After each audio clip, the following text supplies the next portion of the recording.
din ako, puta na, sige, nakalagay pa sa box, puta, pagbukas ko, puta na, pambarako. Ang laki. Hindi mo ginawa pang bulldozer. Nalok. Tanya ko ialok. Hindi, bulldozer, sa gulong ng bulldozer, malapat talaga.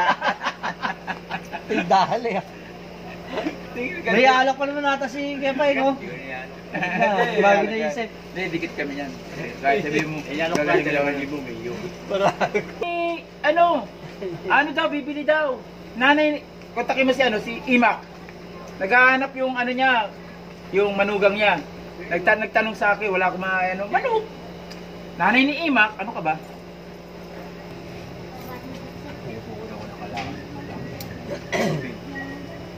Kinakalas yung mga player. Sinyaw meron. Meron.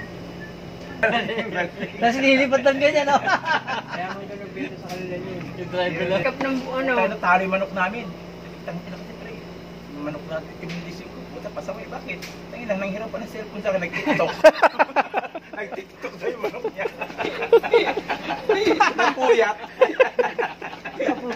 Putang inang manok mo talaga yan. Matatalo talaga yung puyat eh.